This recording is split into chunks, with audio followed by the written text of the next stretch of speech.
The topic of this screencast is electron configurations and orbital diagrams. As a result of our work so far in this unit, we have added two more models to our timeline. Both of these models were designed to explain the behavior of electrons. The Bohr model added energy levels to the atomic model, while the quantum mechanics model tells us that electrons are not really particles at all, but rather clouds of negative charge. Solving the Schrödinger wave equation gives us the shape of an electron's cloud, which represents a region of space around the nucleus where we have a high probability of finding that electron. That region of space is also known as an orbital. The term sublevel refers to the shape of an orbital. For example, s orbitals are spherical and p orbitals are dumbbell-shaped. The three p sublevels orbitals all have the same shape, but lie along different axes, the x, the y, or the z. 4 of the 5 d sublevels orbitals also have the same shape, but again have different orientations in space. Let's summarize what we know about sublevels so far. We have seen that the s sublevel has how many orbitals? And the p sublevel? And the d. Based on this trend, 1, 3, 5, how many orbitals would you expect to find in the f sublevel? If you predicted 7, you are correct. And here they are.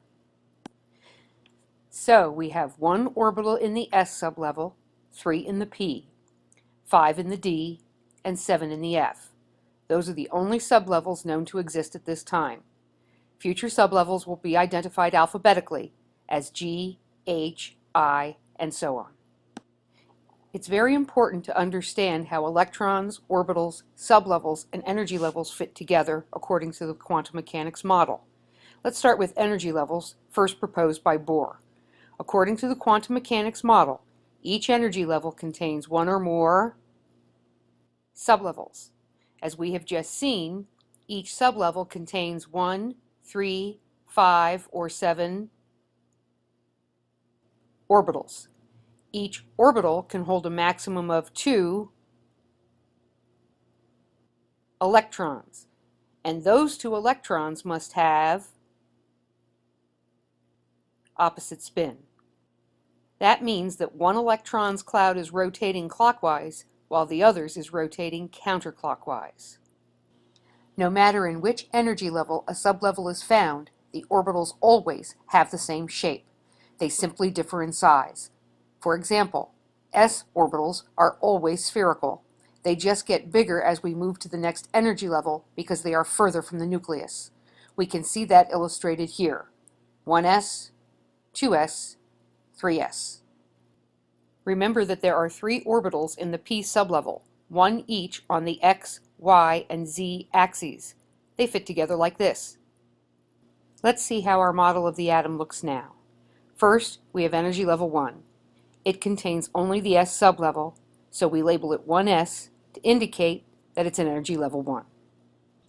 Energy level 2 contains an s sublevel, known as the 2s. It lies further outward than does the 1s, so it's larger. Note that both the 1s and 2s sublevels contain one and only one spherically shaped orbital. Energy level 2 also contains a p sublevel, known as the 2p. Let's add the p orbital that lies along the x-axis first and label it 2px. Next we'll add 2py, and finally 2pz. The second energy level is now complete. Let's turn our attention to the third energy level. Once again, we'll start with an s sublevel, 3s. Here's how our model looks so far. What do you think the 3p sublevel will look like? There will be 3 dumbbell-shaped orbitals lying along the x, y, and z axes, just as in the second energy level. They'll just be bigger. As you can see, representing the arrangement of electrons in an atom by drawing the various orbitals quickly becomes rather cumbersome. So chemists have devised a simpler way to represent electron arrangements. It's known as an orbital diagram. This is an example of an orbital diagram. An orbital diagram is an illustration showing the arrangement of electrons in individual orbitals. An orbital can be represented by a circle, a box, or simply a line. Let's go with shoeboxes. We have labeled the shoebox 1s to show that the orbital is located in energy level 1 and the s sublevel. What do you suppose the two arrows represent? Yes, indeed. They are the two electrons with opposite spin. In an orbital diagram, electrons are oriented in the orbital just like shoes in a shoebox. So, we have a 1s orbital holding the maximum of 2 electrons. This is the orbital diagram for the element helium. Here's an orbital diagram for a larger element. As we've said before, the first energy level contains only an s sublevel, while the second contains an s and a p. How many electrons are shown in this example? The answer is 9. This atom contains 9 electrons, so which element is represented? The element is fluorine. Now, because you must draw every single electron in an atom when constructing an orbital diagram, it can become quite cumbersome for atoms containing, say, 50 or 100 electrons. So, chemists often use electron configurations. An electron configuration is a shorthand notation that describes the arrangement of electrons in sublevels rather than in individual orbitals. This is the electron configuration for the element helium. The 1 stands for energy level. The S stands for sublevel. And the 2 stands for the number of electrons contained in the sublevel. Please note that the proper pronunciation for this configuration is 1s2, not 1s squared. This is a superscript indicating number of electrons, not an exponent. Earlier we said that this is fluorine's orbital diagram. What is fluorine's electron configuration? Let's read it off together. 1s2, 2s2,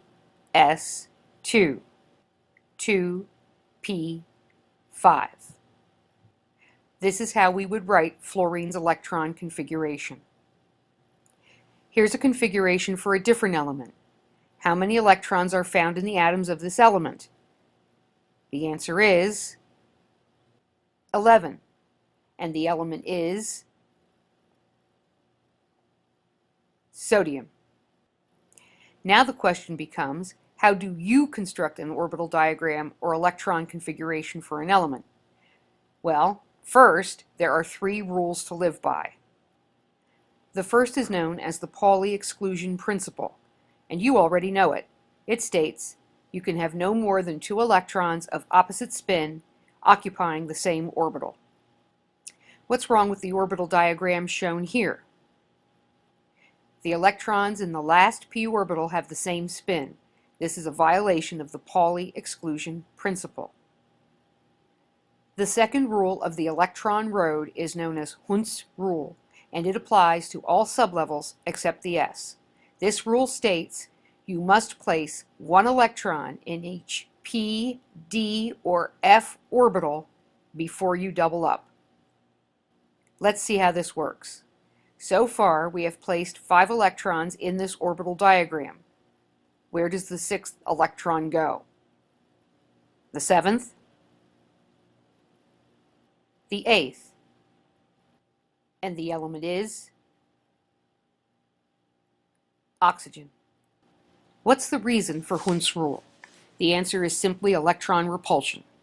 Placing electrons in separate orbitals of the same energy reduces repulsion between the electrons, and that makes the atom more stable. What's wrong with the orbital diagram shown here? The 2p sublevel violates Hund's rule. The correct orbital diagram would be this one. The third and final rule is known as the Aufbau principle.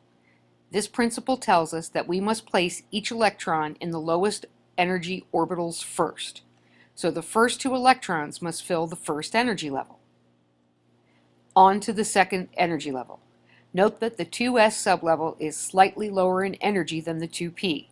Therefore, we must fill the 2s sublevel first. The same holds true for the 3s and 3p sublevels. Remember that energy level 3 also contains a d sublevel, so that should be next, right? Wrong. Orbitals in the d sublevel are so high in energy that they overlap into the next energy level. Energy level 4 contains s, p, and f orbitals, so we fill the 4s first, but then the 3d from the last energy level before the 4p, and then the 4d sublevel overlaps the 5th energy level, and the 4f sublevel is so high in energy it overlaps the 6th energy level. Oh my God, how will we ever keep this all straight?